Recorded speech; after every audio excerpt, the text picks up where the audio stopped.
Welcome to Sane Sunday Live. Oh, hi. How you doing? Something's wrong with my chair. Chair's not right. The chair's got a mind of its own. It's gonna drop me in the floor. Ta-da! Hi. We're back. No, not again. We'll start with the calendar events as we always do. Let you know what's going on in the crazy car world. The insane amount of car shows and cruise-ins and everything else. Everywhere from Chattanooga to Atlanta, Georgia, and sometimes even further out than that. Here in the Southeast, we've got this weekend, the Rebecca Davis Car Show was put off because of bad weather. Yeah. It was rescheduled until next weekend, which puts it right there on top of in the same weekend as the Wings and White Walls, which is a big, huge car show with both cars and aircraft, which is just a little bit south of here at the Aviation Wing of Marietta, 555 Perrin Road, Southeast Marietta, Georgia. Something we've been looking forward to all year. We missed it last year. Now we've got a hard choice to make because we really like going to the Rebecca Davis Car Show. You'll see there's lots of footage of the Rebecca Davis Car Show from last year on our Saneauto page here. What you see behind us is World of Wheels. Yeah, we do like, and we really like supporting St. Jude's Children's Hospital, which is what the Rebecca Davis Car Show is all about. But it will be next weekend from 8 a.m. to 3 p.m. They got a new venue this year because they've outgrown their last venue, which was the school that they were having it at. Okay. She moderates, so she needs to get her computer. Now, it will be at the Catoosa Farmers Market instead of the school this year at 220 Catoosa Circle in Ringgold, Georgia. So if you weren't going to make it the 18th, and you may be excited that now you have another chance because you can go to 25th because it was rained out for the 18th, which was yesterday. And it will be happening the 25th. There's also the Jeff Rogers Band at Mountain Creek Harley-Davidson in Dalton, Georgia. Oh, excuse me. I finished my classes. Yes. My test is tomorrow. Yeah, the big final. Just want to let you know. So, the second weekend of September, well, let's start with the first weekend of September, which will be another great cruise in at Hot Rod City in Ringgold, Georgia. And that is on the 1st of September, which is also the first Saturday of September. The 8th of September. I don't know if anybody's in the chat yet, but if you are, hi, how you doing? Hello. There will be no Beat the Heat Dalton meet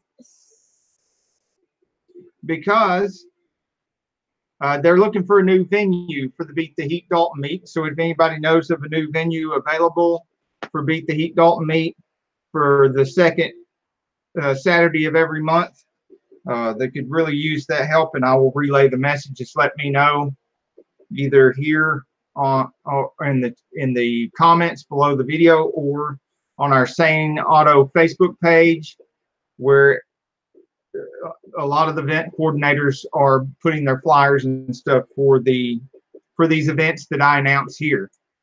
So if you need any more information about these events, or you want to know about events that are further out than the 4 to 6 weeks that I usually announce here, you can look on our Saneauto Facebook page and see a lot of flyers that look like this about the River Slam. The River Slam flyer be posted on the Saneauto Facebook page. But they're on there kind of random, so. All right, so September 7th through the 9th, which also includes the 8th, which is the second Saturday of September. The whole weekend is River Slam at the Dam. This will be going on at the Tennessee River Park, 4631 Amnicola Highway in Chattanooga, Tennessee. I know where that's at. Yes, we should, because we've got to go up there and mow the grass at our building, which has several slots in it for commercial business owners. If anyone's interested, we do rent those spaces out. There are some spaces available. You are the first one there. That's 2 firsts, because not only is Z Outlaw SS the first in the chat, but it's the first time that Z Outlaw SS has been first in the chat. Wow. So there you go.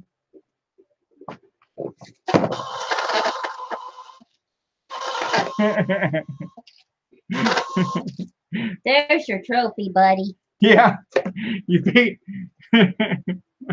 Now that's the trophy, and plus you get bragging rights. You can brag to Camaro Time and DSW Joyride and a couple other guys that are usually first, that you beat them here.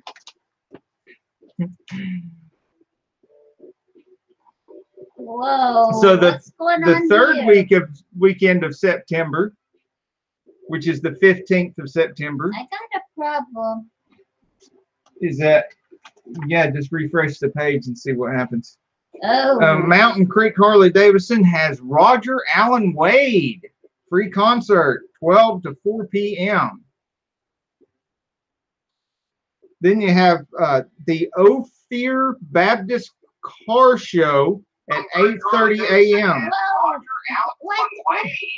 Free concert. Yeah. No. I don't know. What's going on? Apparently having technical difficulties over here. Yeah, it's the blonde's fault.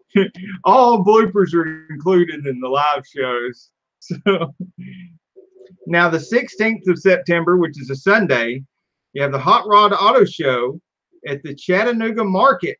You'll notice on our Saneauto page here. I got lost YouTube, at that one last year. Right, we did get quite a bit of coverage of that last year, and some really fine cars, including several Mustangs that were there. This year, I'm going to get a chain and chain myself to him so I don't get lost this year. Yep. That's what's going to happen this year. Now the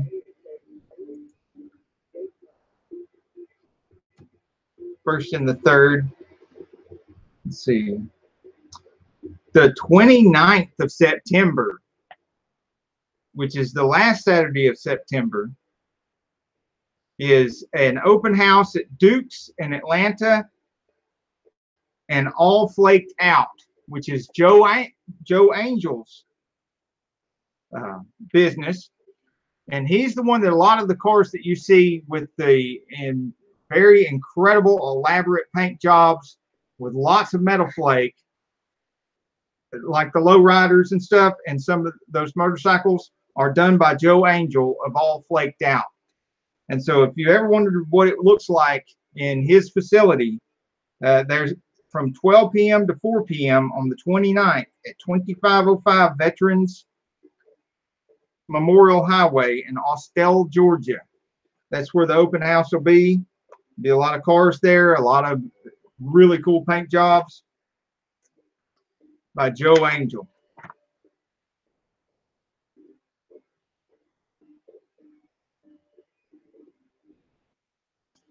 Now, the very second week of October is Vid Summit for all you YouTubers out there.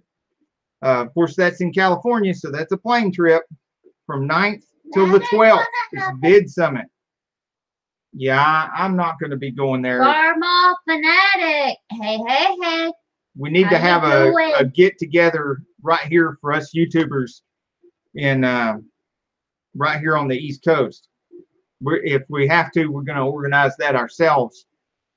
Get one of the car show event coordinators that we that we work with a lot on a regular basis to help us out with that and put together some kind of YouTube get together for us here on the East Coast.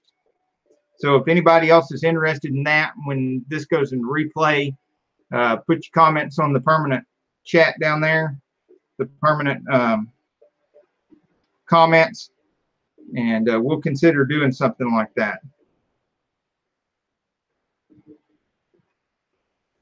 If we do, it'd probably be in an October, so it'll be a fall or a spring thing, because yeah, it's too hot this time of year to be doing any really big get-together. Yeah, it won't be in October.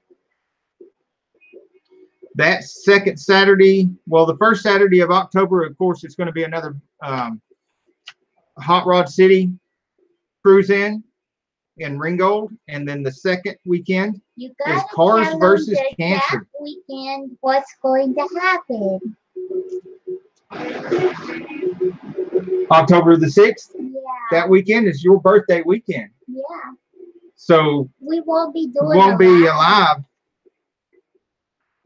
You gotta let them know that, because it's coming up. It's coming up soon. Because I'll be too tired.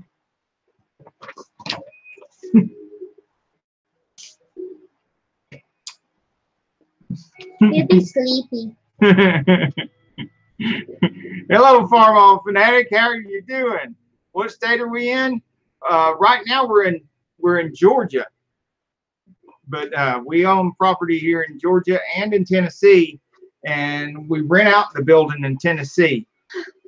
We do still have some transmission parts and some equipment and tools and stuff up there still, and 3 other vehicles that we still have up there in the building. But I think it's three or four vehicles still left in the building up there. Quite a few of them in the building down here. I lived in Georgia for 2 years. I'm sorry you had to go through that. Yeah, that's sad. But you're stronger for it, I'm sure. Yeah.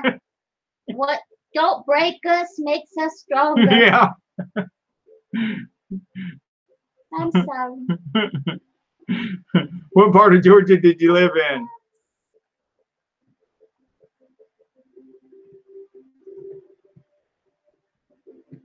And Z Outlaw SS, have you been up here?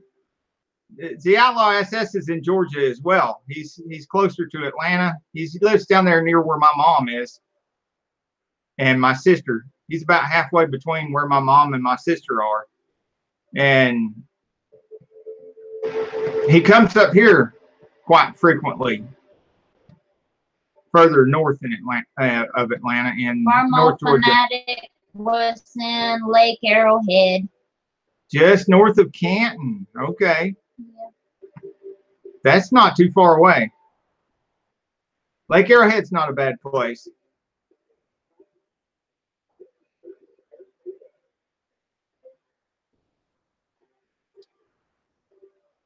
Did you have any property to farm over there too?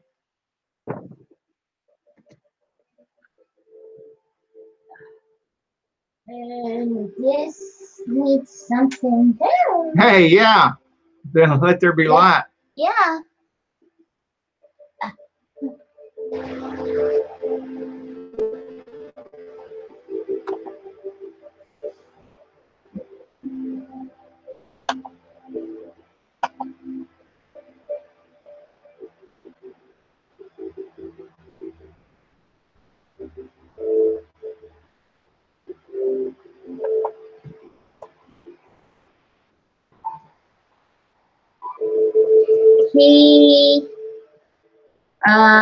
He didn't get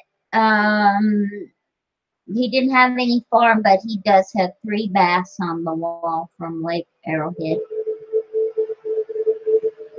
Yeah, he did.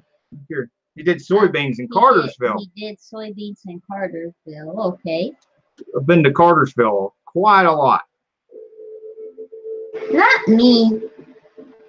No, you were in Florida at the time when I was going to Cartersville, and Cartersville is near where this next event with the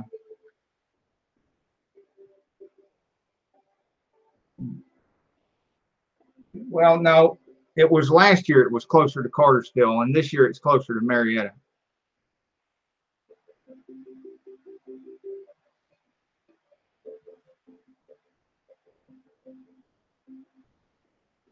Yeah, Lake Arrowhead is actually over here on the east side of Highway 75, and it's probably about little more than halfway between here and where my sister lives.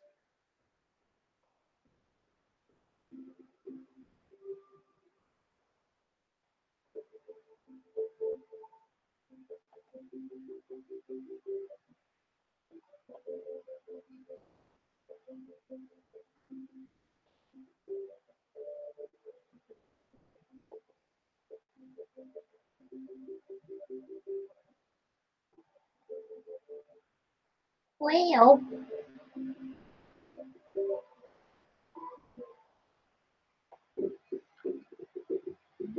Wonder if the Outlaw SS goes through the Lake Arrowhead area well, on his you know travels, because what? he's driving the big truck again. You know what? I finished my classes. You sure did. It's pretty awesome. That was a lot of classes. You know what? I'm scared. She did so much insurance studying that now I know I learned way more about insurance in the last few months of her studying, or last few weeks. It seems like it's been months. It's been years. But last few weeks of her studying insurance than I learned in 50 years. Yeah, the Outlaw SS does go through there. He's been through there. And Like he says, he's all over Georgia. I got my test coming up tomorrow, and I can't think of nothing but passing the test. I'm very worried.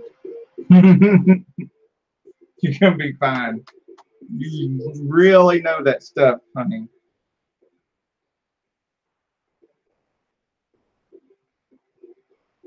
She knows way more than enough to pass that licensing test. She's gonna do Yeah, great. I only have to get a 70, but still, I'm scared.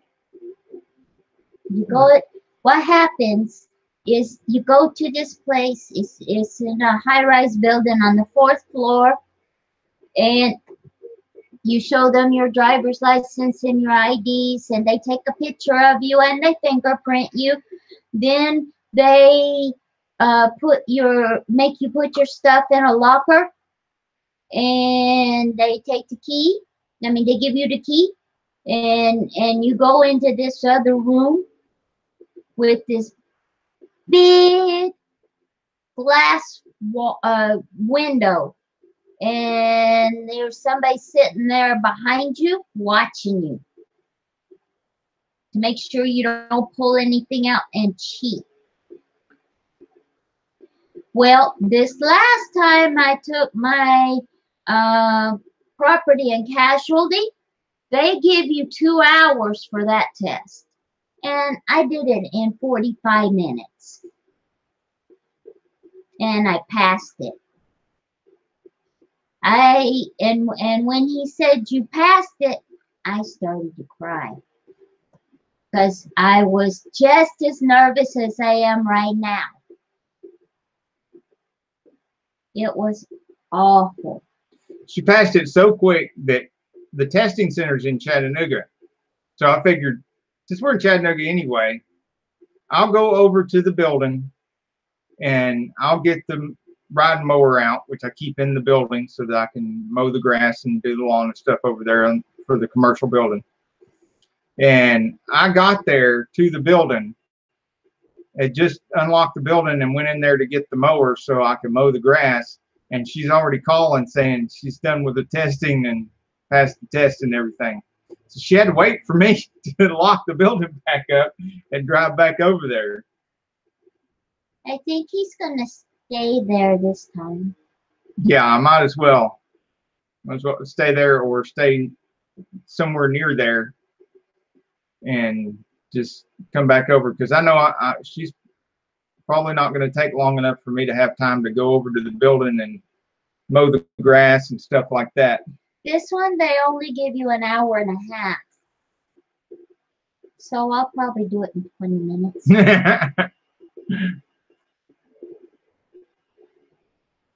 I'm very decisive. You should tell Farmall Fanatic about your plants this year, your garden stuff. Well, I'm getting squash right now. My squash are about this big. No, that big? You could go get one and show it to him. Yeah, I show you. I'll be back.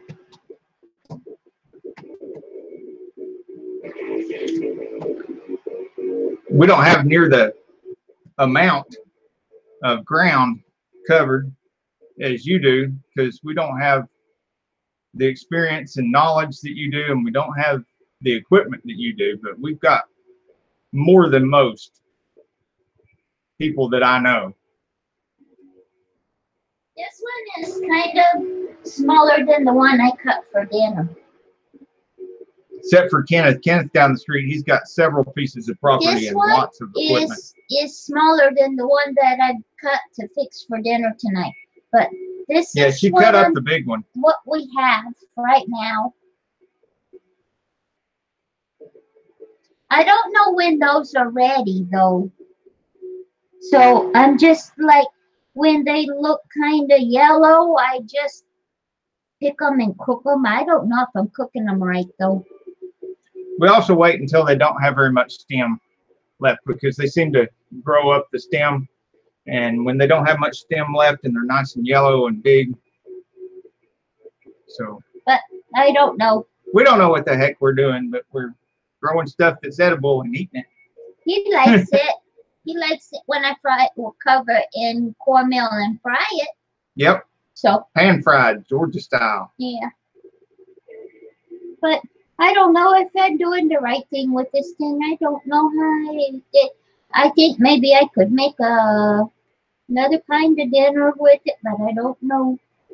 We've got quite a bit of okra that's about that high. Yeah, it's taller than me. Bell peppers. They're this big though.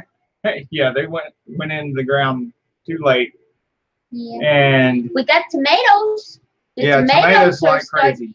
All our garden is late this year. Yeah, but we're still getting food out of it. Yeah. We got tomato plants, a lot of tomato plants, and they have a lot of tomatoes on them. Well, our fruit trees aren't late, because they're never late. Green. And they're little. Mm-hmm. There's pears on the pear tree. There's some apples on the apple trees. Yeah, but we gotta get something and fix that. There's no peaches this year. Well, Farmall Fanatic, do you know what kind of squash this is? Yellow squash? But it's yellow. And have I raised it big enough, or should I leave it on the vine longer? There's quite a few more of them on there. Quite quick to me. That are that big already that we left on there. Yeah. That's the only person I know to ask. Ask an expert. I am a city girl. I was raised in Atlanta, Georgia. And I'm the only city boy in my dad's side of the family. I'm the only because they were all from here and in any bit of my family.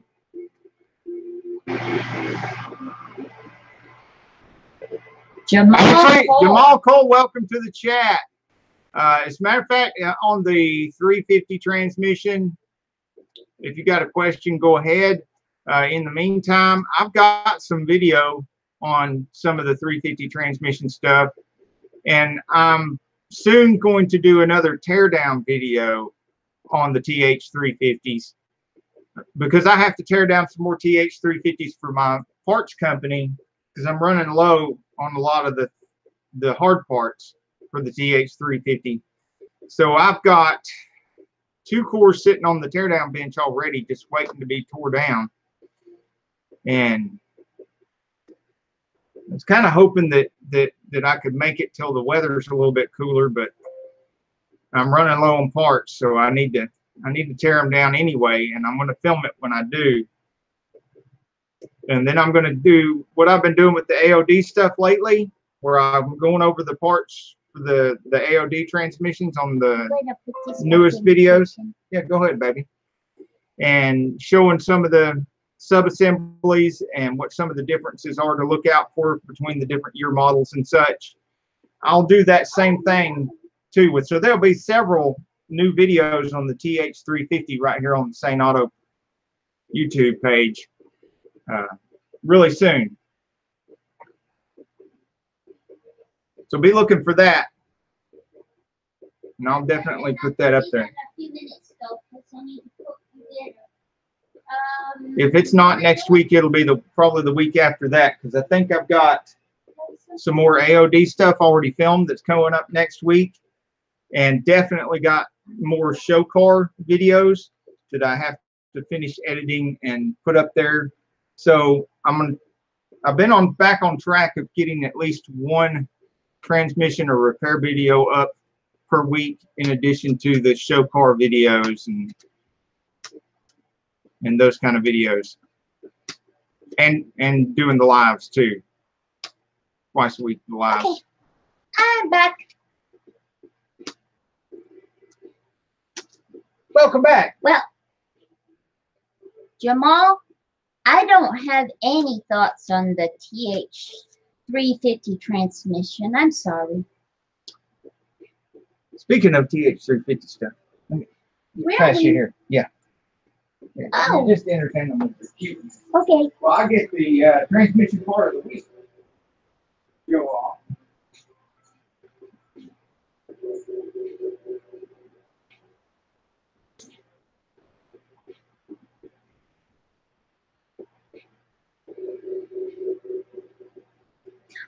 Lou Garage, yay! How you doing? What's up? So I'm here by myself. I don't know what to do. Remy, hi! How you doing? It's been a long time. Haven't seen you.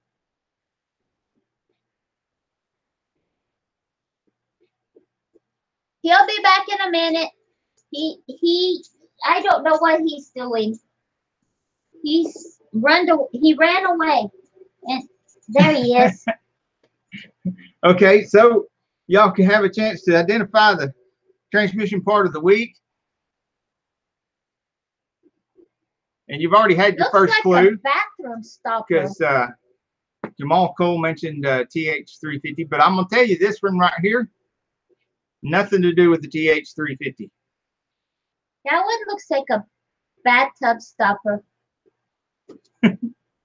What, this one? Yeah. Josie, Remy Moore, hey, hello. How you doing? Who's on Lou's Garage? Remy Moore and Josie. Welcome to the chat. Jamal Cole is here, and Farm Off Fanatic, Z Outlaw SS, and I'm not sure who all else is here. Not everybody's been commenting. 7 people watching. Somehow, I don't know how that math works. Somebody's not liking us today. Jamal's got an 85 Caprice for who's not liking us today? TH200C. I've talked to a shop, and there has a 350 core that will rebuild and swap for $1285. That sounds like a very reasonable price to me. If that's what you're wondering, more than reasonable. Of course, there'll be more than just torque converter and stuff like that is different on between the TH200 and the 350. The linkage is different. It's not terribly different, but it is. And there's a universal mount that you can use that is got enough extra holes in it that it can fit both the 200C and the 350. Now we got so they can use that mount. People like it. You probably need a new mount anyway. And then I'm not sure about the yoke for the drive shaft. I would have to actually go look at the output shaft because I don't remember just from memory, but some little red flags going off in my head right now about the output shaft between the 200 and the 350 that may be different.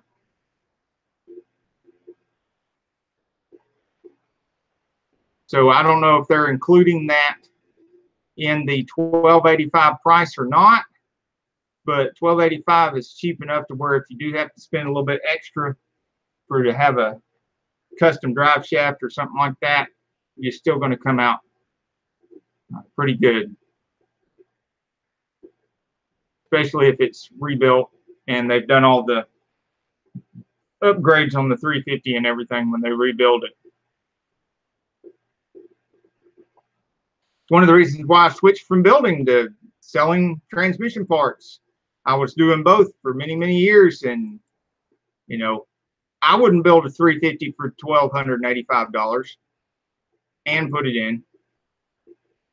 I was getting $2,500 to $2,800, sometimes $3,500 for a job when I retired.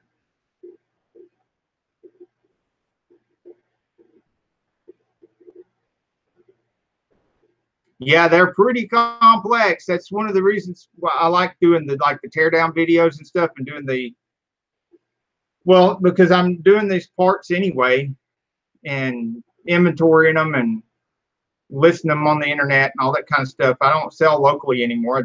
I put them on the internet, and I just sell a lot better that way.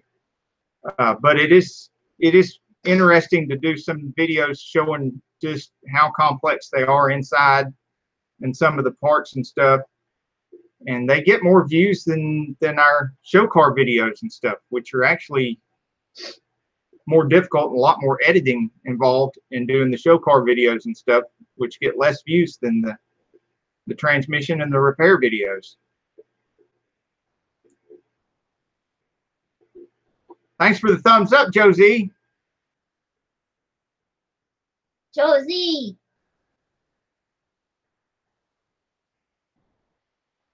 Okay, I can't get my mind off my test, sweetie. I bet. She is really distracted by this testing tomorrow. That's her finals tomorrow. The big test that she's been studying for and testing for all this time.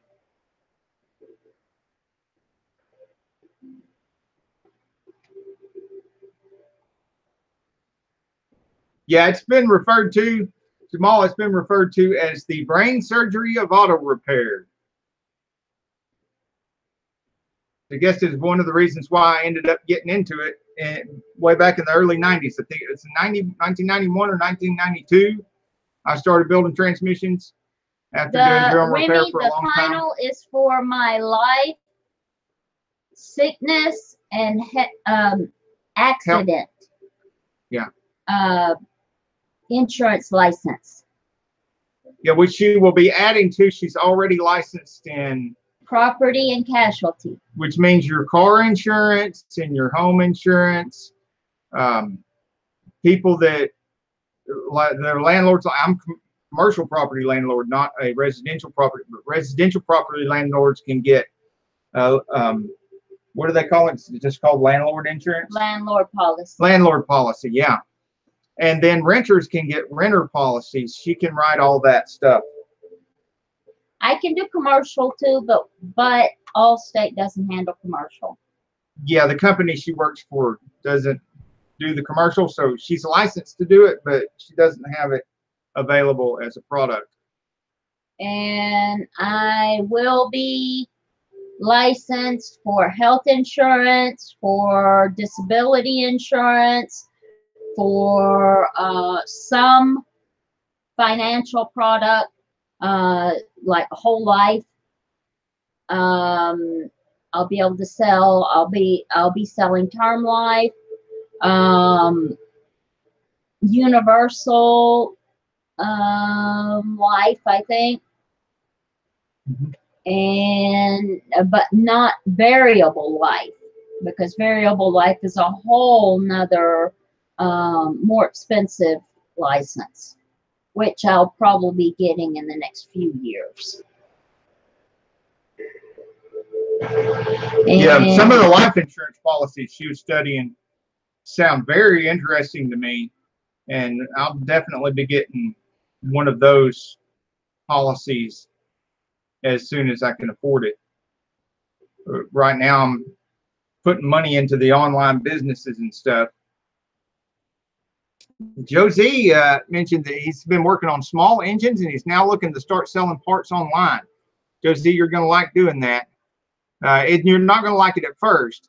There's a learning curve, but if it's anything like my part sales, I want to go for the Series 6 and 63 too. Right. I'm a little hesitant, and I'm going to give my brain a rest because I've done my PNC and my life in this last year. But I want to get the Series 6, 63, and what's the other one? The next one? There's one more. I can't remember to save my life because I've got so much going on in my head with this life thing. Camaro time. Hello. It's great to see you here. We got a lot of great guys here in the chat. We've got Josie. Camaro time. Hey, how you doing? We've got Jamal Cole, who is new. So everybody check out Jamal Cole. Josie, Uzo Lou, Remy Moore is here. Z Outlaw SS is here, and Farm All Fanatic. So we've had conversations about farming stuff, plants, Josie, eating the stuff we grow. Series 63, and there's one more, isn't there? Yeah, and while Josie's responding to that, what that other one besides the 6 and 63 is, Series 7 for stocks and bonds. Okay. That's what I'm wanting to get that one too. Yeah, that one would be cool to have because there's a lot of really interesting products involved in that Series 7. Really? The PNC was the most difficult? Oh, wow, that's good to know because she passed the PNC. It was supposed to be 2 hours. She did it in 45 minutes and passed it. And so she's been sweating this other one. And if this PNC is more difficult than the life and stuff, then great. But she's it's okay about the typing, Josie. Really, we're not the best at typing either. So you're in good company. So I don't have anything to worry about? I didn't need all those notes I took? I'll show you my notes. She's got a thing full of cards full of notes that looks like my Rolodex of suppliers, of part suppliers. You see this? This little thing?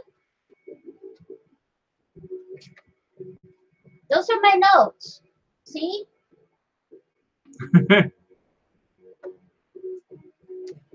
Vocabulary words. Then heavy explanations about the different kinds of policies, starting here with term and whole life, and what the difference is, and why we need life insurance, primary beneficiary. It's a lot. I think I'm giggling a little bit because I'm seeing what Camaro Time is saying about hitting the backspace. Yeah, we're all pretty much on the same page as far as typing, then I guess, because I bet my backspace buttons, well, the space and backspace buttons seem to have the most wear on them here. And I've been studying this. I got my books. I spent a lot of time watching the videos. Now I'm still having a heart attack. You see this? This is me having a heart attack. Being nervous. Jamal said congrats on passing your other ones. Well, thank you. Yeah, Camaro time. The homework. That's why I'm The still. homework part's not the problem. Tomorrow is the test. That's the problem. I'm freaking out. I drove him crazy last time. I can't sit here and sit still.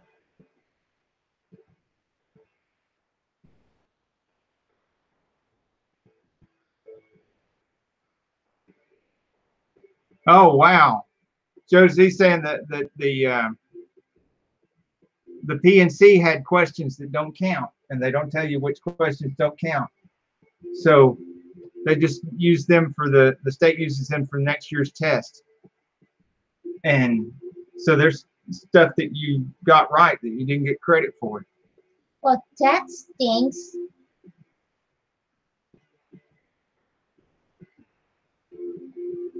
Ooh, oh, that's awful. Outlaw, that's, oh my gosh. Yeah, that could be really embarrassing. Wow. My mother would probably be the opposite. She'd be calling me every day after that to tell me, give me an earful about what I did. Yeah. She doesn't know. She doesn't know the meaning of silent treatment. She would call me then. Yeah, yeah. She's not a silent. Nobody wants that to happen.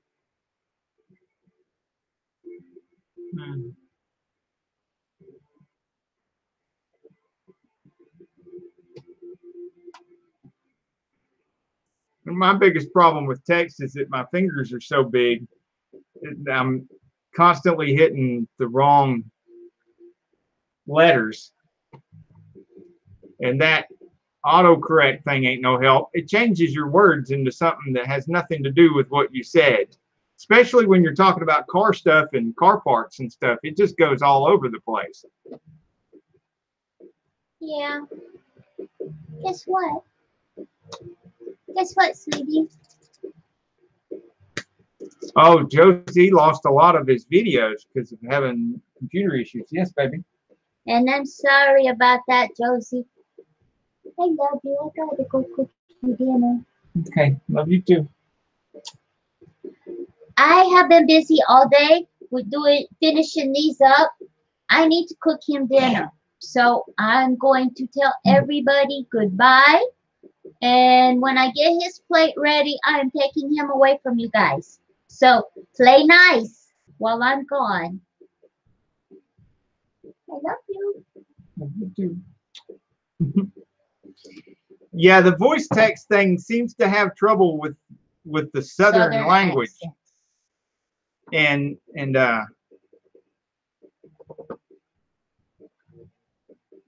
so I'm not sure what's going on there, but it's discrimination. You gotta.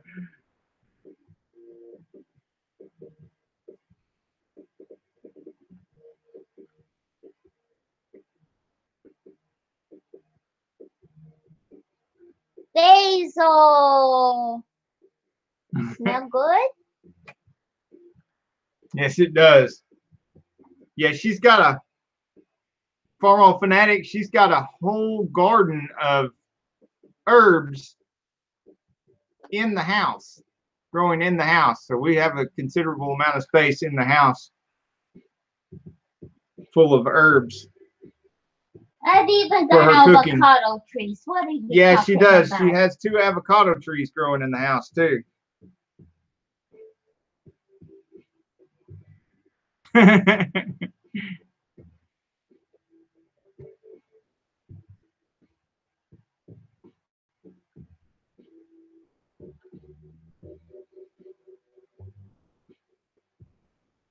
Yeah, you're right, Camaro Time. She does need to do that updated garden video. She's got a lot of interesting stuff going on in the gardens, plural. There, I mean, it's not nearly as big and impressive as what Farm Fanatic's got going on, but it's very interesting because she's got a whole variety of stuff. And it's, you know, it's doable for anybody because you don't have to have as much property and land as we do to do the gardening that she's done. I mean, you could have just a really small backyard, and the herbs and stuff that she does, even if you're renting an apartment or a trailer or something like that, you could still do the herbs and stuff that she does.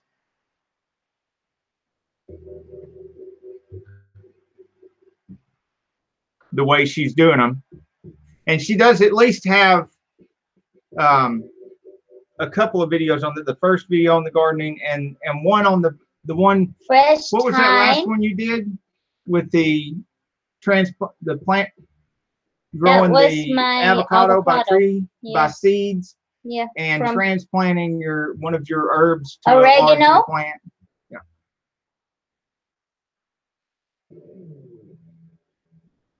And Jamal said in Oakland, California, Southern accents are cool.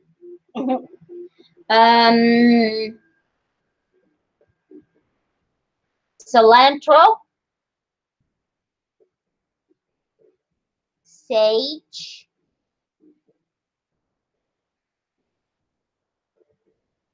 oops, and basil. All of this is going in his food today. I am going to stuff all of this in his stomach. All right.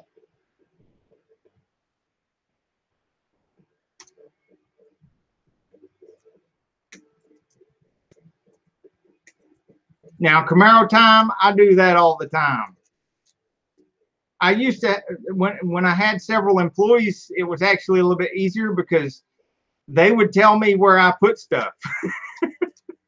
And I'm like, what are you looking for? What are you?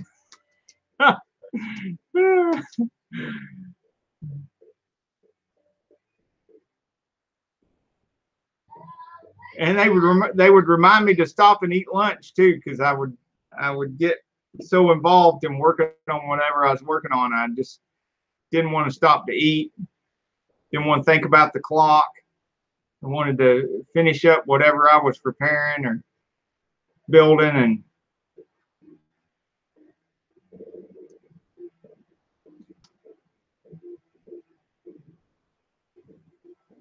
yeah, basil does help with the spaghetti sauce, but we hardly ever have spaghetti, even though I love spaghetti sauce. But you got to put it on noodles, and noodles are an inflammatory, and we got eat a lot of anti-inflammatories and avoid inflammatories because of all our joint problems and back problems and stuff. So one of the things I love that I have to do without is pasta.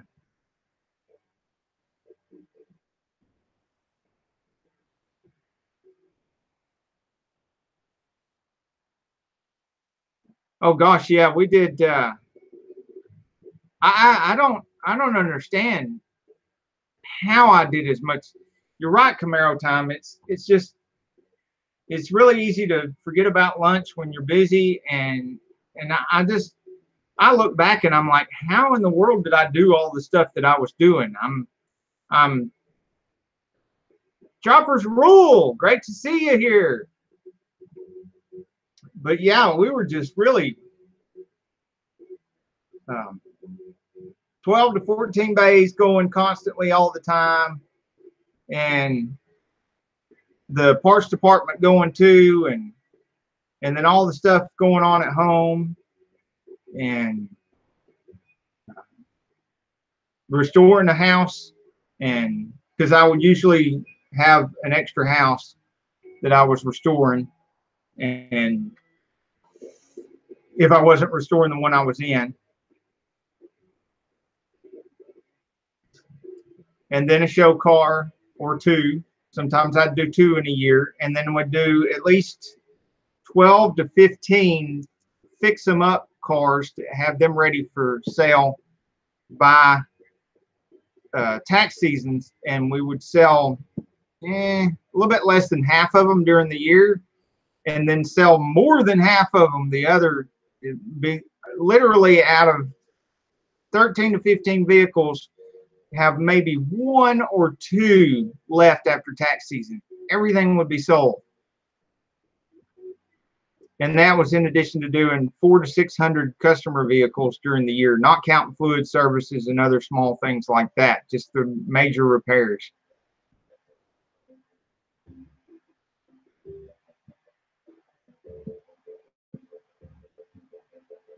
But it has to do with momentum, and you'll get that momentum in the shop that you're working in, Camaro time. If you stay busy in the shop all the time, you'll just like you're playing one of those racing video games. You start out and it seems like everything's going really, really fast, too fast for you. And then you start going faster and faster and faster and faster until now, even with everything going really fast on the screen, it seems really slow to you, and you're just doing everything so quickly. It's amazing. And you'll be like that in the shop, and you'll just be knocking out stuff left and right like you wouldn't believe. I look back and I can't believe I was able to do all that, keep a whole crew going like that constantly all the time. And there were times when we would get slow, and that's another reason why I had those for sale cars that I was fixing up during the year, and a couple of show cars that I was fixing up during the year. Because if you ever got slow and you didn't have anything to do, and you didn't have any for sale cars to work on, and you didn't have any show cars to work on or anything, the whole crew would lose their momentum. Everybody would lose their momentum within a few days. And then you'd get covered up busy again, and then it seemed like you couldn't get nothing done. Yeah, we have red meat at least once a week, even though we try to not do a lot of red meat Camaro time. We do at least once a week, because you want to keep your iron up, and there's other benefits to red meat, but too much of a good thing is still too much. So you got to keep it to a minimum. But most of my martial arts instructors all those years, they were dead set against having no red meat, and so I just can't do that.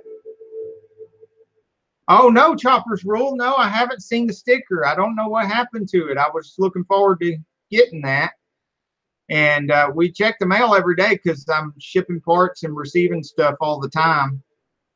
That reminds me, it's about receiving stuff. I don't know if I'll get to tearing down the 350 next week or not, because I do need to put those new pedestals on the Mach 1 Mustang and film that too. So, and then I've got to put that other AOD transmission video up, and at least 1 or 2 of the car show videos up next week in amongst the lives. So it will be at least the following week before I can get to doing any more TH350 videos, because I'm going to be pretty busy with that other stuff. Plus doing the part shipping and stuff. I'm going through, one of the reasons I've got so many of the AOD videos up right now is because I'm going through all my AOD inventory, and I've noticed that some of it, the quantity, I've got more of the items than I have listed, and I'm increasing the quantity online, and so I have to go through my physical inventory and do a recount. And as I'm doing that, I'm noticing how many, being reminded of how many different variations there are of each part, and then I can throw those on the table with the latest AOD core that I tore down and compare it against the stuff, and just make a video and put that up in case it benefits somebody that's still building and everything and needs to know that. Or if you're going to try to do a do-it-yourself build or upgrade on your transmission, you're going to want to watch those videos.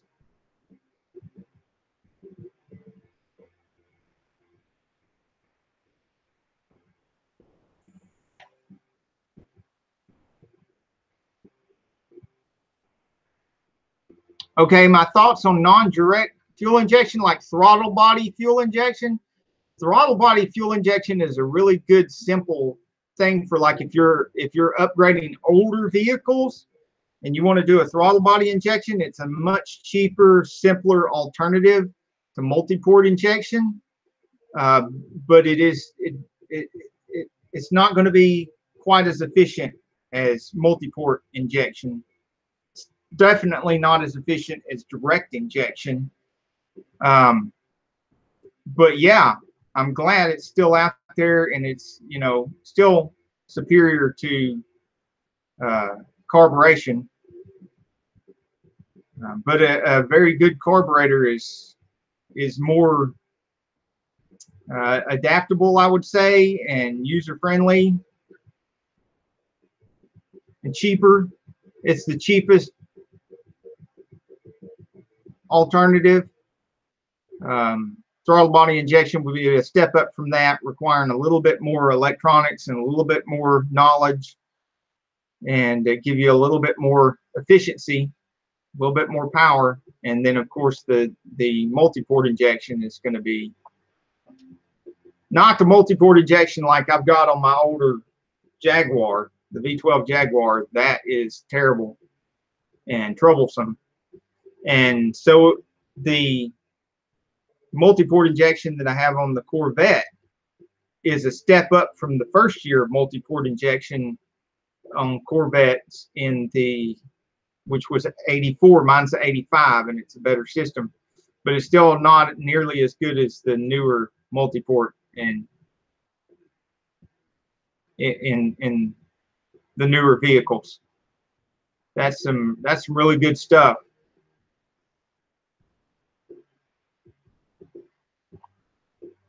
And direct injection is just the thing, man. And that's what all diesels use, is direct injection.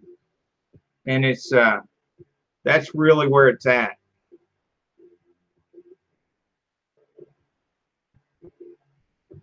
If you could couple that with what Koenigsegg is doing with electronic servo operated valves with no cams, it's just completely computer controlled. I mean, well, that's how they get such amazing power out of their Koenigsegg engines, but that's terribly expensive right now.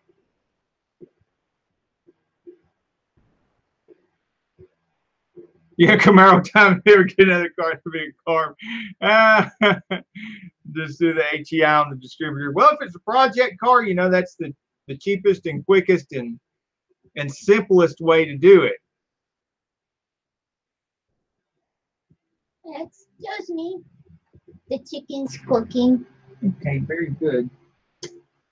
I think Summit and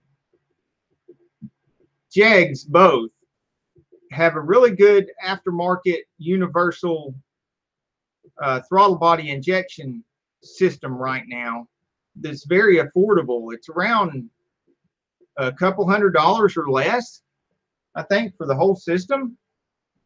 I should do get a hold of one of those, do a video on that, and put it up with a affiliate link. Camaro Time is calling you out. Oh, and I got finished that favorite road video. Man, I was hoping nobody would notice because I got so many videos to do. Here's part of the rundown. Let's check this out. Tell you what, right here. I'm gonna take him on my birthday weekend. If it doesn't happen before then, I'm gonna take him on my birthday weekend, and we're gonna find a favorite road. Well, I know my favorite road. We don't have anything planned. And I'll let you guys in on a little secret. The favorite road, if I get around to doing that video, is going to be Highway 411, because it connects to so many other favorite roads that I have and favorite places, including the big junkyard down the street here on Highway 411, and you've seen a lot of film that I made at the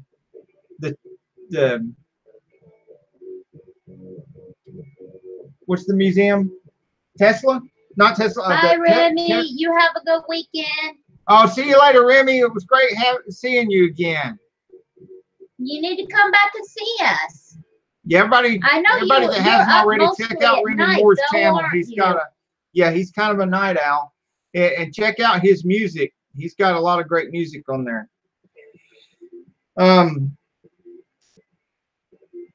Yeah, the Tellus Museum. The Tellus Museum is down there on 411 as well. And that's down on the lower end. And then, of course, you're going up further north on 411. You're going to pass Ocoee. You're going to pass Hiwassee. You're going to pass, you know, and over here near 411 is where we go up the road I call the Dalton Dragon's Tail. And that goes up to the Fort Mountain State Park and all the lookouts there and the park at the top with the lake at the top of the mountain. And there's just so much wonderful stuff connected to 411. I'd really love to put, and you go all the way up to Dollywood and all the other attractions up there, where there's a museum up there with the star cars and stuff we filmed. A couple more car museums on the way. Just a whole bunch of stuff connected to 411. Yeah. But y'all guys are the only ones that know right now what my favorite road video will be, because y'all were here for the live. Yeah, Camaro Time says you got him scared. He had 7 people watching and you got 8 likes. Yeah, I can't figure out the math. I'm okay with the 8 likes though, because I think it was from Remy. Remy left. 9 seconds and a quarter mile is a very fast car. That is a very fast car. Okay, so far that I need to edit, and yes, I am still struggling with the editor, Camaro Time. I'm kind of a slow learner, and I've been having to learn a lot of other internet marketing stuff that has nothing to do with going editing. On Yeah, in the house. We've had a lot of brain taxing stuff. And me having to redo a lot of my inventory and stuff. I've been a little distracted. I haven't been as focused on the editor as I should. I appreciate getting that editor from you, and I am trying.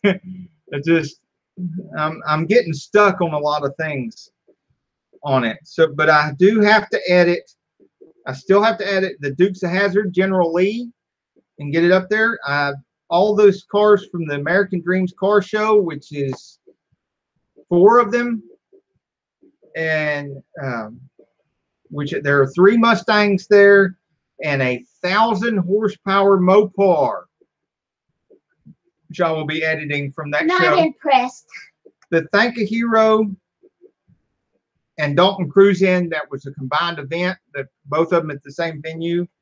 And I did do the one about the overview of the show, but I also filmed David Belcher, the event coordinator's personal red Corvette while I was there, and it's a C3 generation Corvette. It's pretty cool. Camaro Time says if you need help, let him know. Yeah, I do.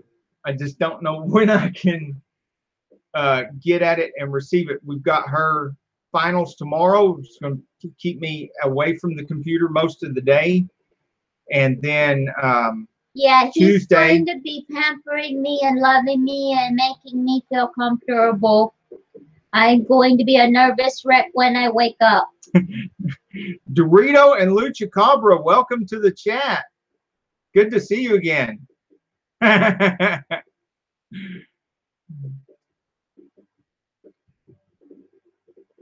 Oh, I got 8 people watching and 9 likes. Yay!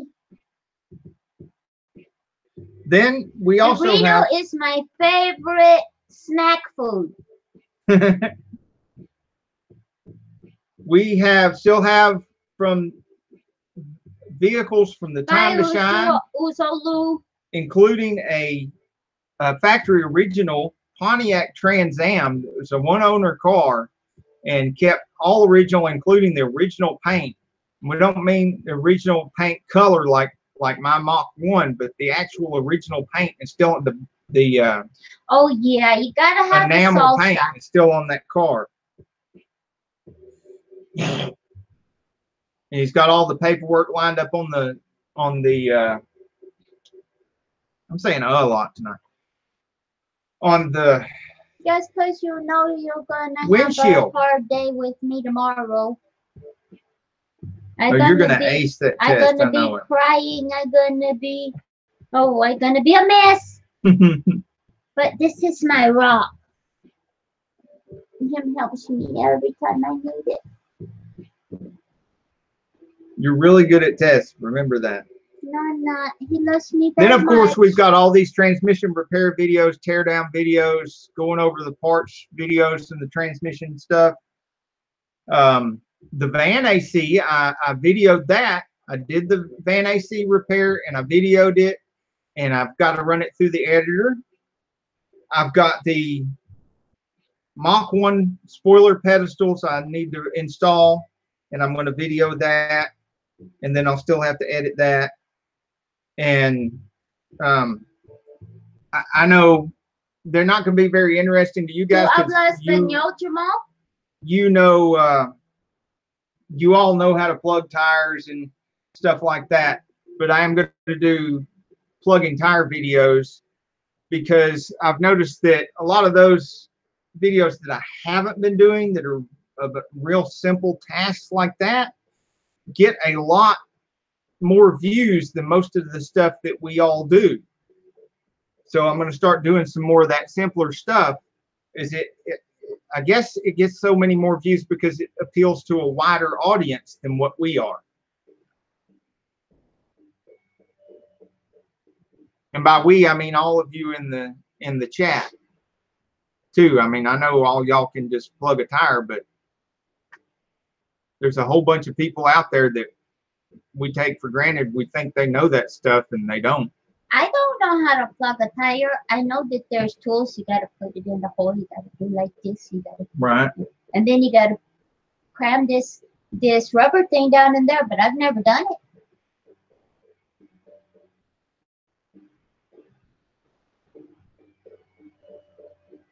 Maritime's got a message for you, baby. Yeah, I see that. And Chopper's Rule was working on electrical fishing cart today. That sounds interesting. I'll try that. Are you going to do a video on it? I'll keep it in my Camaro time.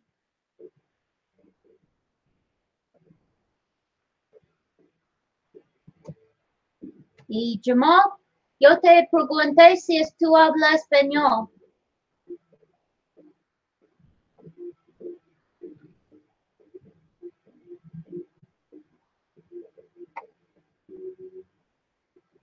Oh, I see. Sister Rio means little pieces of gold. Yeah. In Espanol. Yeah, I used to know that.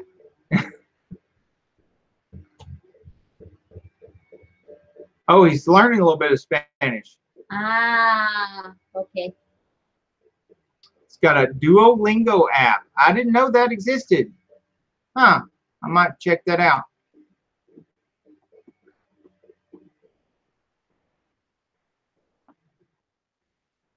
Yeah, I've been skipping all that kind of stuff, Jamal, and not making videos of it and not putting it up. I've just been doing it and not throwing any videos of that kind of stuff up there. And turns out when I'm looking at a lot of other people's pages and stuff to see, you know, what videos are fantastic. Or more popular. Chopper's Rule has 3 or 4 videos of his fish thingy. Fish, what is it? I'm sorry. The electric fishing cart. Yeah, it's. I'm sorry. When you said fishing, I got lost.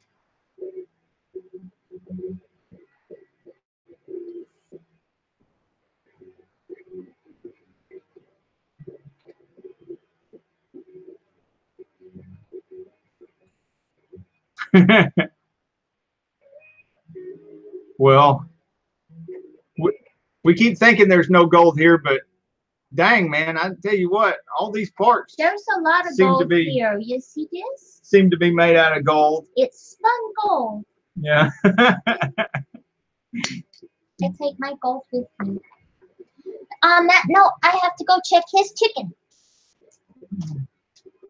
Oh, speaking of parts, we had the parts of the week here, and I'm going to give you a hint here on this one. This one is a GM transmission part, and it is the top plate. You still have to guess which GM transmission and which drum that top plate goes into. This one is also GM transmission. Remember, the clue was that Jamal was asking about TH350s, so that's another clue on that one. It looks like a bathroom stopper.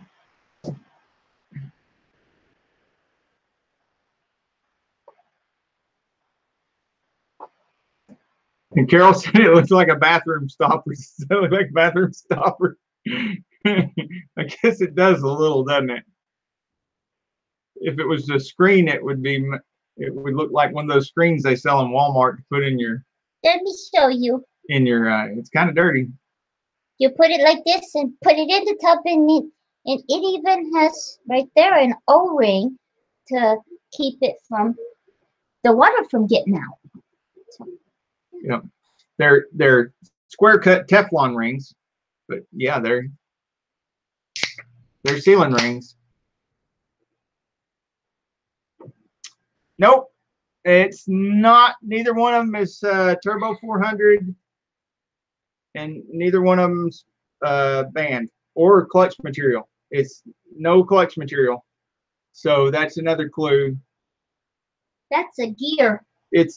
No, it's a top plate, but I haven't revealed which drum it goes in, nor which transmission it goes in. Jamal says servo. That's what he said. Well, close, and I'm going to reveal something else about it in order to answer that. Servos and accumulators are very similar, but they're not the same because they do two completely different functions. Oh, so it's an accumulator. Right, it is accumulator piston. Piston? And since I've already given away that it was out of a TH350, yep, it is accumulator piston. And so I'm going to go ahead and reveal it and describe it. A servo would have a pin or something that would actuate a band or something else, but usually a band. And since it does not, and it doesn't actuate a band, it just accumulates pressure. It's an accumulator, and that is the difference between servos and accumulators. Just hold your hand there. The blood's on the inside. I didn't cut anything today.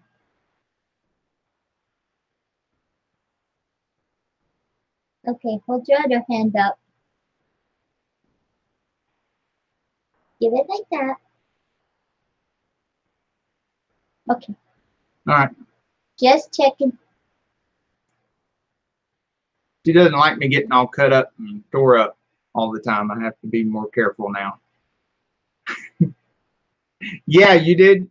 You were on the right. What is that game we used to play as kids? You're getting warmer. I should have said you're getting warmer because you're getting pretty warm. And so that's what that is. That's an accumulator. And this is the one that goes in the side of the case on the TH350 is the 1-2 accumulator. And there's a big spring that fits down in here. The spring is really bad about breaking. So when the spring breaks, a lot of times it'll tear up this piston. So this piston has to be replaced frequently. Some of these pistons are plastic, and you got to throw those in the garbage and put these aluminum ones back in. But the spring you need to throw away whether it's good or not, because if the spring hasn't broken, it will. And the accumulator spring that goes behind here. They're off of that one onto the GM clutch backing plate out of the 35. 350, that is, he was trying to say. Oh. Okay.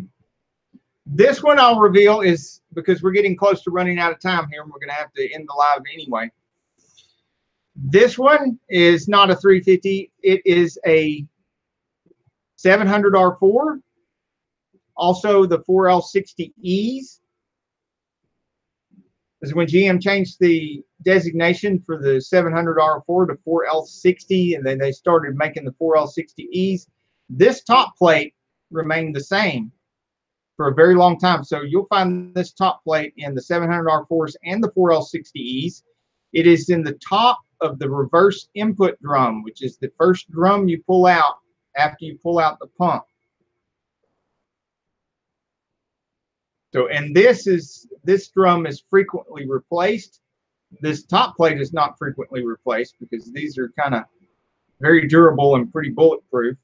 But that drum that these round, a lot of times the 2/4 band is bad, and it's got some rivets in it, and it's so bad that the rivets will eat into the drum. The drum will have to be replaced because of that. And then it's got, oh, it's going to tear up my computer. Not good with the computer. Then the drum has some fingers on it that intersect with the reverse input drum. It goes around the planetaries and stuff like that. And those fingers will get banged up pretty bad on the reverse input drum. And sometimes the reverse input drum has to be replaced because of that too. And then there are a couple of different versions of the reverse input drum. So when I start tearing into that and making videos of tearing into that, I will show some of the different drums. Actually, yes, Camaro time, in your situation where the shop you work out, it would be easier and more profitable to go ahead and replace the transmission. That's one of the reasons why, you know, I don't have the second largest transmission rebuilding facility in Chattanooga anymore, because it's just not that profitable anymore. When people can buy, like you could from a big box retailer, $1,800, buy a rebuilt transmission, install it, charge $500, $600 out, another $500, $600 to put it in. You got $1,200 off of the R&R right there. You're going to mark up the transmission, you know, a few $100, maybe $400 or $500 markup on the transmission. So you sell that $1,700, $1,800 transmission for $2,400, $2,500. You're probably going to have a 3-year, 50,000-mile warranty from whoever you bought it from, which is a no-risk warranty for you because you bought the transmission, put it in the customer's vehicle, and if they have a problem, then you can call whoever you bought it from, find out who's the nearest person that can take care of it. Yes, like Jasper stuff. Jasper is a good illustration, a good example of how you do that. So you would just call Jasper and tell him my customer's having a problem and they're in whatever city, town, whatever, who's the closest they can go to get that taken care of. And Jasper will call you back and tell you where to go, or they'll tell you right then on the computer. They'll look on the computer and tell you right then where to send your customer if your customer has a problem, and you send your customer over there and get it taken care of on Jasper's dime. So you made $500 markup on the transmission, another $1,100, $1,200 on the R&R in the thing. Right there, you've made more profit than I was making off of building the things. And then, you know, I had to shoot.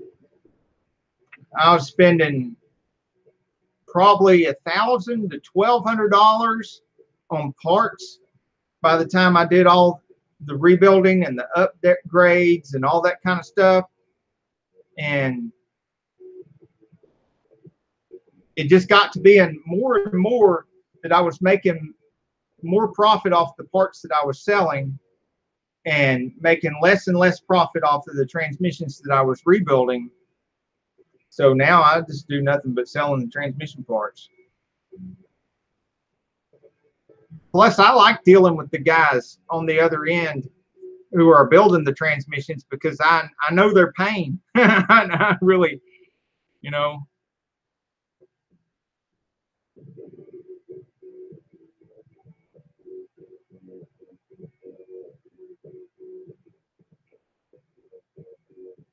So yeah, thank you for the compliment, Jamal. I'm starting to get my Okay. anxiety attack, so I'm going to go into the kitchen for a minute. Oh gosh, I can't Copper's sit rule, still. 4,000 base I can't horsepower. breathe. That's a lot.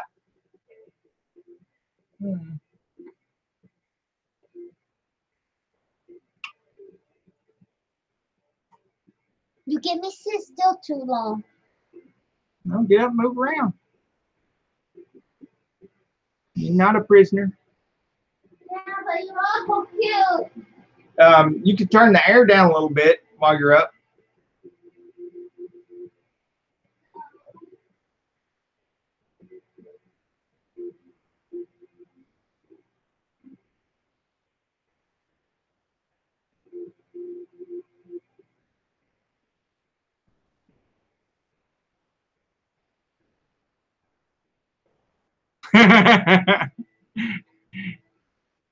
Yeah, we almost got a little PG-13, didn't we? There, we got have our moderator Camaro time. Make sure the chat stays clean and make sure we stay clean too.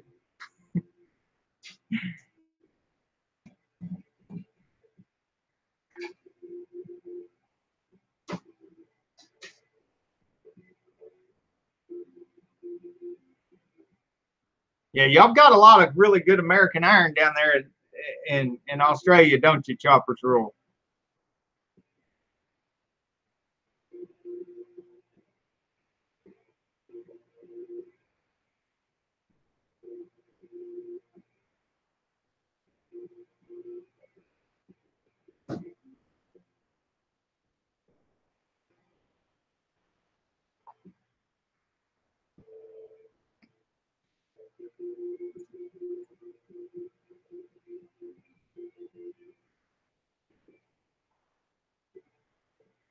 I don't blame you.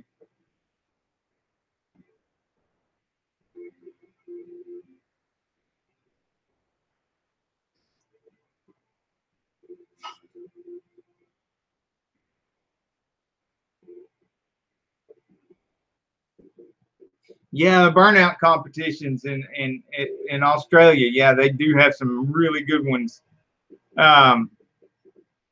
You know, I should go film some of that stuff up here. We've got a couple of drag strips nearby, and we've got a dirt round track down the road here, and a motorcycle racetrack, you know, dirt bike racetrack where they do the jumps and everything.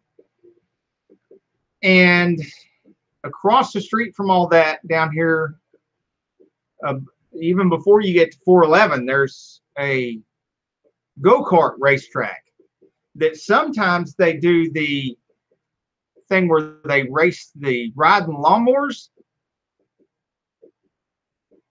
I'm not sure what their schedule is, but that would be some neat stuff to film. But I'm always got such a backlog of editing for the stuff I've already filmed. So man, I just wish I could film all the stuff I wanted to, all the good car stuff and racing stuff and that's around here.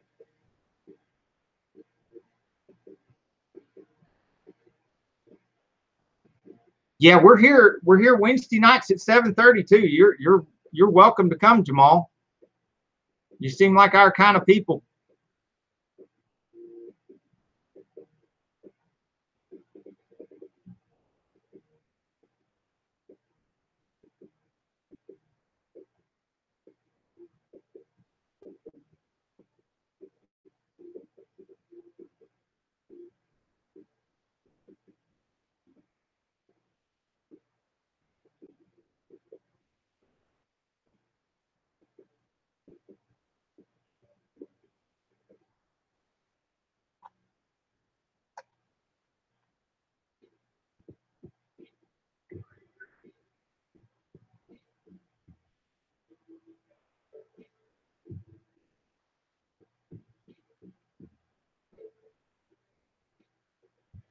Yeah, they Choppers Rule, they would let me in for free, but most of the events they have over here, I go ahead and throw them something anyway because it's a charitable donation to get in. And so I just don't feel right about going in for free, even though they tell me I can, because I'm filming the event and stuff, you know.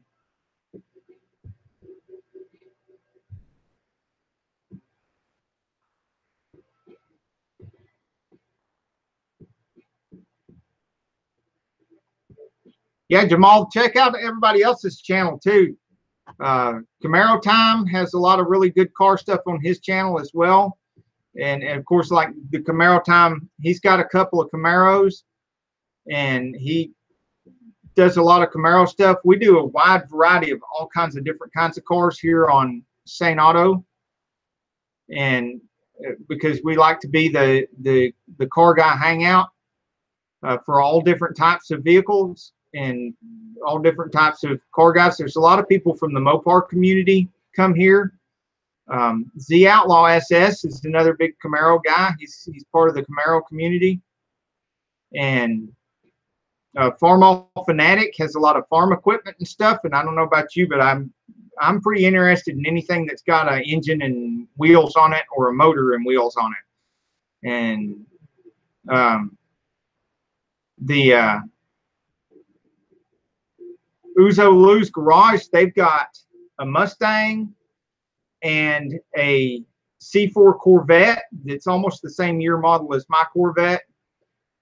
And Remy Moore is just a really great guy in the community that has he does a lot of really good music. And you know, that sometimes he'll tell you up front in his video that you can use his music, and that's fine. He did that on one of the videos of music that I used from him, but I went ahead and asked him anyway just to be sure that I had permission to use the music, and I made a video with his music with some of the cars that I had already filmed because it just, that piece of music just seemed like it would go really well with the cars. So he's a great guy too and shows up pretty often. Joe Z does a lot of repair stuff on a lot of different stuff. And not just car stuff, but, you know, some lawn equipment and stuff like that. And, you know, sinks and other stuff in your house. So, you know, and the Carol Sane channel, that's my wife's channel, Carol Sane. And she's mostly does either girl stuff or plants and stuff. Like we're in the Appalachian Mountains, right at the foothills of the Appalachian Mountains. So she shows off some of the plants and stuff from the Appalachian Mountains. And Choppers Rule is into a lot of really cool hot rod stuff, mod rod stuff, project stuff there in Australia. Some really interesting car stuff and even some go-kart stuff. And they also do, he and his family does some animal rescues. They've got some rescue animals. Of course, our animals are rescue animals too, but we don't do it as much as he does. And just a lot of great folks here today. Dorito and Lucha Cabra is here too. Another great channel. Anybody else here that I'm forgetting? Okay. Grease Monkey 84 is here. Almost forgot, didn't shout him out.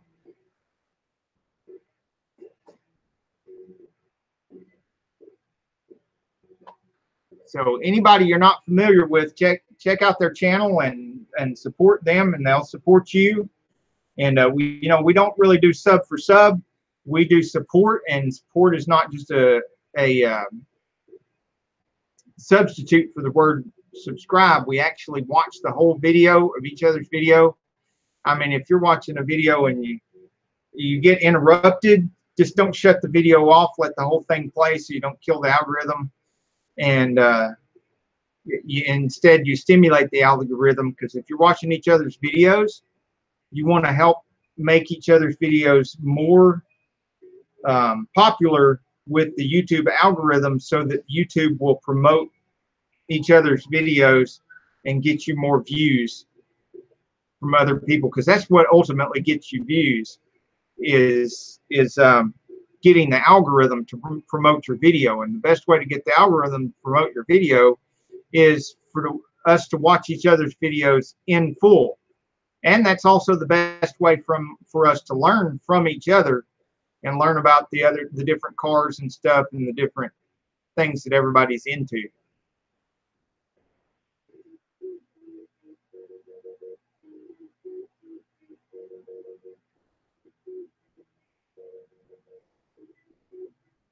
And then a lot of times, most of the time on our Wednesday night live, we'll have somebody here from one of the other channels as a guest, and we'll spend the whole live talking about their channel and what they've been up to and what they're planning on doing on their channel next time. Camaro Time was on last week on Wednesday night, and so if you want to check out that replay of that, Insanefriends is the name of the show, the live show on Wednesday night. Check out that episode of Insanefriends, and you'll get to hear a lot about Camaro Time's channel, which has changed quite a bit here recently because he got a different job, a new job in a mechanic shop, and so he's getting more knowledge and more footage and more interesting stuff than ever before. And he's always been top notch on editing and his thumbnails and stuff like that. You know, our thumbnails look great because we use TubeBuddy, and TubeBuddy allows us to do pretty cool thumbnails. It also helps us with our tag words for the bottom of our videos and a bunch of other stuff like that. But he uses an editor that we've been trying to use lately, trying to learn lately, which I will be using from now on. And he makes even better thumbnails with that editor than what we do with TubeBuddy. But we still keep TubeBuddy and still use TubeBuddy on every video that we got because of what it allows us to do with the keywords and the other metadata on our videos to make our videos much easier to find.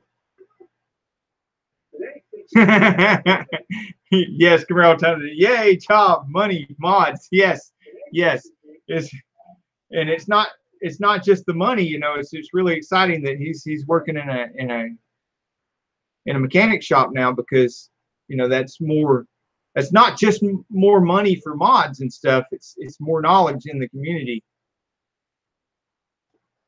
Yeah, man, I tell you what, it can be. I mean, even after passing 50 certification tests and decades of working on cars, and even the high-end, most complicated parts of the cars, I still run into problems sometimes that just really, really are aggravating on repairs. Difficult stuff. So that part never ends, but it also keeps it interesting too, because I look at it this way. If your job is like a video game, which I guess I'm talking about gamification, which used to be a real popular thing back in the day, but I still like to use it sometimes. If you were to start out with a video game, and in the beginning it's the most difficult, but it's also the most interesting. And then after you get really good at the video game, you get this balance of difficulty and interesting. And then later on, after you beat the whole game, it may be easier, but it's not as interesting. And at some point, it just gets so easy that it's just completely boring.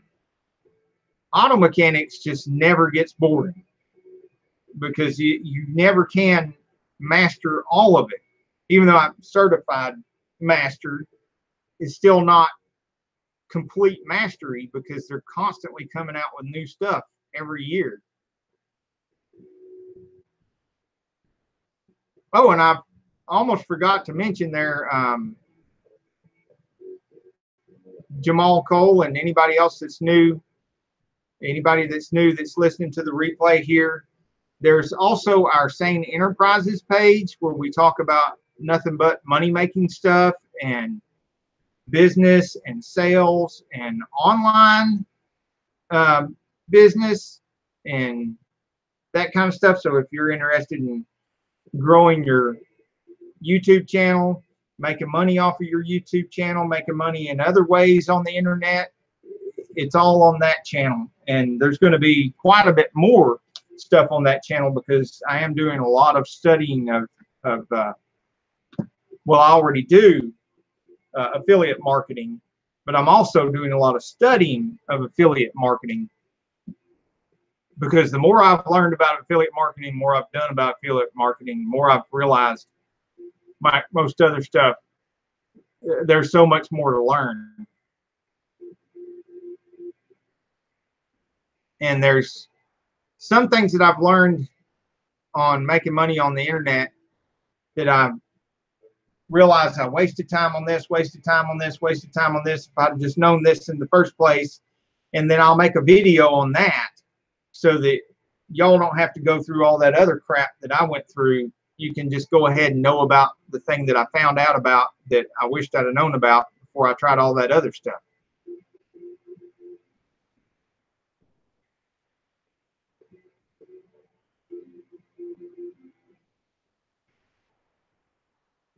Yeah, Camaro time's right, Jamal. Everybody's got something to offer. You just and it's not always just bright, shiny, evident. Sometimes you just got to do that self-discovery for a while before you realize what it is you got to offer.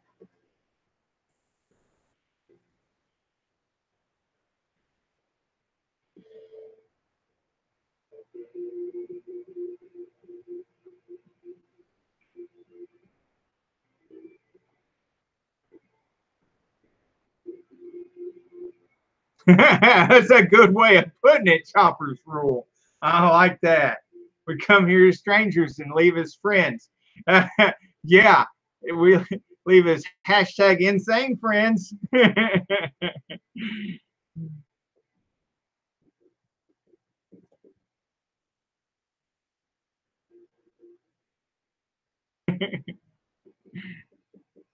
So yeah, Jamal, welcome to the Sane community. We're all hashtag insane friends here. And there's people, you'll see people here from the Iamacreator community too. They drop in and come. Some of us met through the Iamacreator community. And so we get people here from hashtag insane friends, hashtag sane community, the hashtag Mopar community, and recently the hashtag Mopar mobsters, the Camaro community, the Mustang community, a lot of import guys, and you'll see some of their vehicles on our Saneauto page.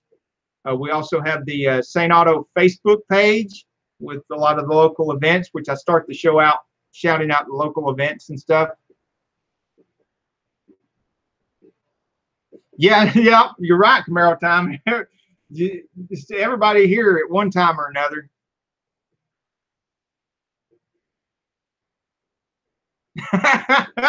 Yes, you do, Chopper's rule. I have to be insane, you know, survive in Australia. I mean, around here sometimes we kid that there's so many things in the world trying to kill you around here, and then you watch a nature show or something about Australia, and you're just like, man, it's not so bad over here.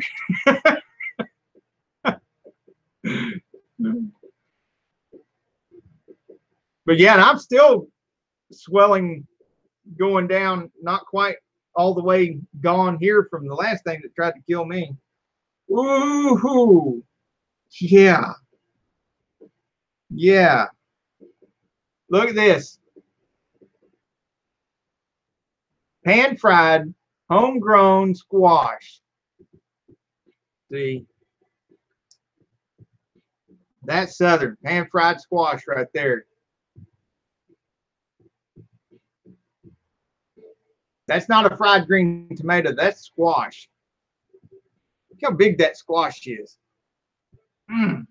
That's nice. Thank you, sweetie. She grew this too. We grew that. Yeah, we did a good one. No, because I tilled it. It was my dad's tiller, and there was something wrong with it. And he took it to a small engine shop, and they worked on it, and he was still having trouble with it. So he replaced the fuel lines on it. And he did it wrong. And it still wasn't working right. And I needed to use the tiller anyway. So when I found out about it, I said, well, just let me see it. I'll fix it, and then I'll do some tilling with it, and then you'll get it back fixed. And after messing with it, I figured out that the fuel hoses were on there backwards. The inlet fuel hose was on the return, and the return in fuel hose was on the inlet.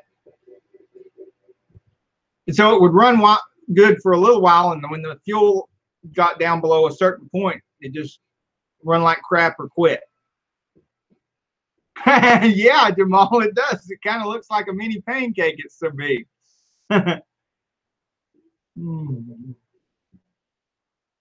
Oh gosh, that's right. You're in Australia, Choppers Rule, so it's about lunchtime, isn't it?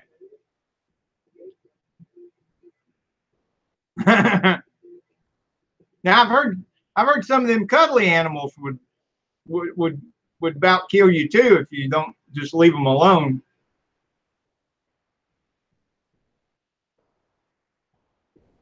We got some of them here.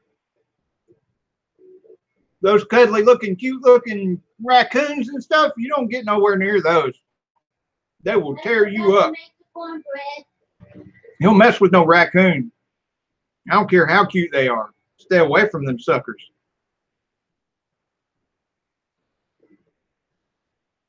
Of course, one of the fiercest ones is one of the ugliest ones. And that's these, or are they? Possums. Possums, yeah, the possums. Oh my gosh. I shot one of them things in the head like 12 times. And luckily I had a 13-shot clip and did a body shot the last time. But yeah, possums, Camaro time. Is their skull's so daggum thick and their brain is so tiny. You just don't bother with headshots. And that was my mistake. I kept shooting him in the head, and he just kept coming at me. Well, he would hesitate for a second every time I shot him, but then he'd come at me again. It's like killer possums. I leave the wildlife outside, and we got deers, we got foxes, we got all kinds of stuff, and I stay away from them. Yeah, the foxes are cute and they won't bother you. But the stupid deer will jump right out in front of you when you're driving down the road. Stupid deer eat my rose bushes. Yeah, they do. They eat the newest, tenderest top part of the rose bushes. Sometimes. And I made this. I planted. You can see it on our Sane channel, my channel. Carol Sane channel, yeah. I planted a rose bush commemorating our love when I got here, or a little bit after, and the stupid deer ate it, and it's still alive, and it's still thriving, it's still growing, it's getting bigger, but every time it gets some pretty roses on it, stupid deer come out of the woods and eat the roses. Well, they'll eat it'll grow like another foot, and it's got all these tender new leaves on that new foot of rose bush. And a couple of days they'll be safe, but then after a couple of days, the deer come out and they eat all the leaves off of that nice new piece of rose bush.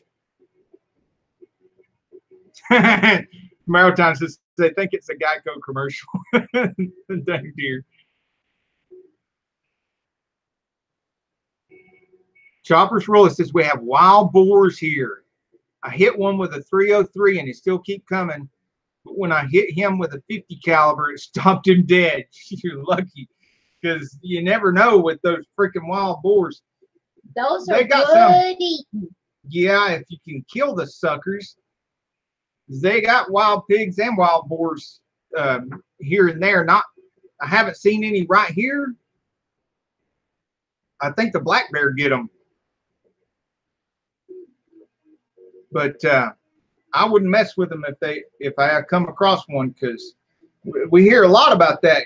Guys go out hunting and they try to take down the wild boars, and you don't see a lot of people doing that bow hunting against wild boars and pigs and stuff, because they are hard to kill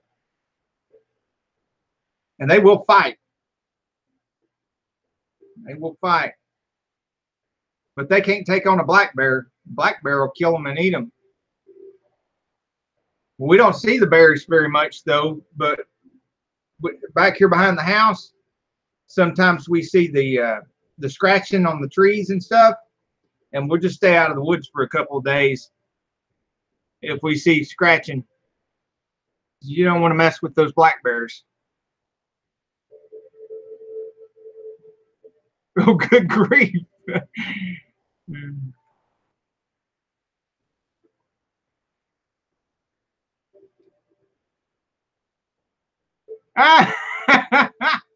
No, I don't remember that commercial. That might have been after I stopped watching television, which was years and years and years ago. But that sounds funny as crap.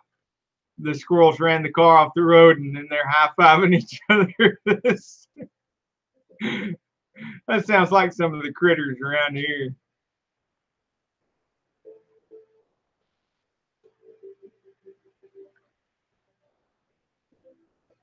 But we see quite a few of them on the road.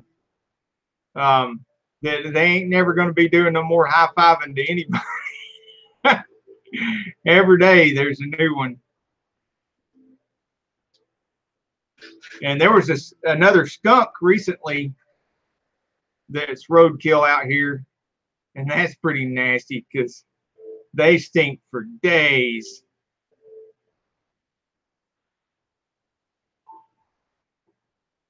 Oh, is that to the YouTube video of the commercial? Yeah, I'm gonna have to watch that after the live. Thank you, Camaro Time.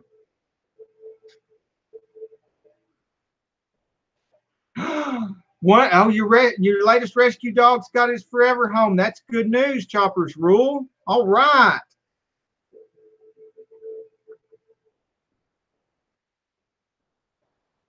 I guess that's bittersweet, though. You probably kind of attached to him by now.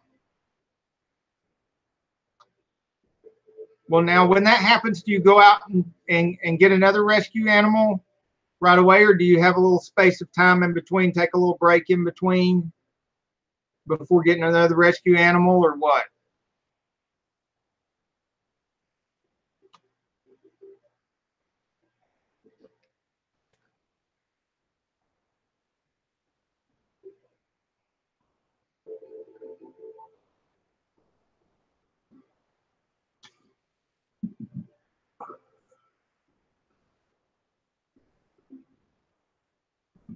Excuse me.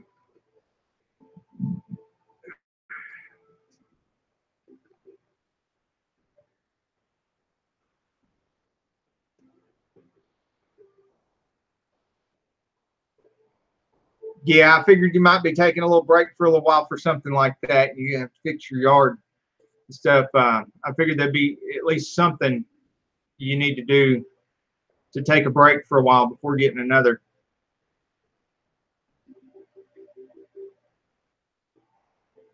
Yeah, Camaro time. See, that's what happens to us. Is there all the rescue animals that we get are the ones we have now, that we keep, and the ones in the past, and we end up being the forever home for the rescue animal, and everything we've had has been a rescue animal, and we end up being the forever home. We couldn't do the intermediate thing and do lots of them like Chopper's Rule does. We just, you know.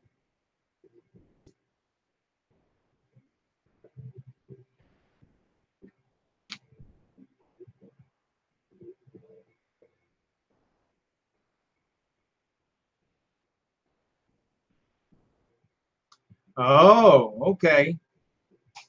Yeah, we had a attempted break-in recently too at the building in Chattanooga, and I had stuff stored there, including the Mach 1.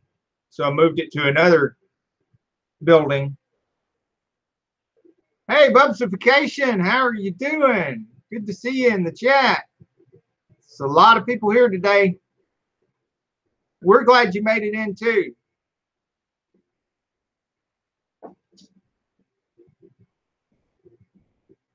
Yeah, I hear you, Chopper's Rule. I can imagine you definitely miss them. But yeah, you got to keep that in mind, that they've gone to a good permanent home.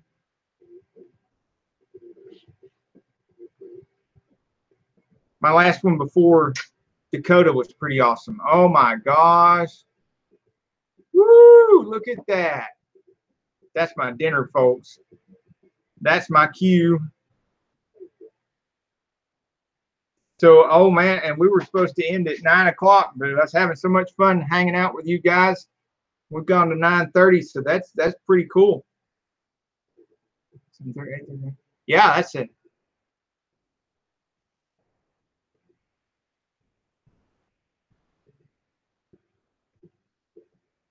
So I am going to have to wrap it up here. We'll stay for 1 minute longer, making it even 9:30.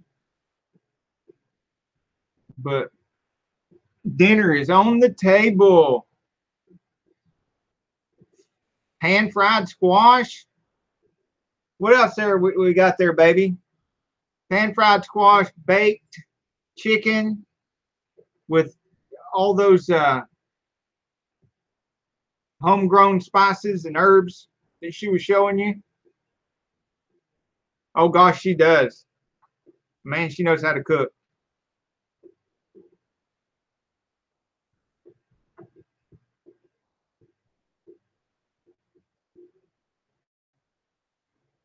She's pretty darn genius too. She's going to prove it again tomorrow. Tomorrow's her big final test, Bubsification. And we're going to be in Chattanooga tomorrow, because that's where she's taking her tests for her life and health insurance license to add to her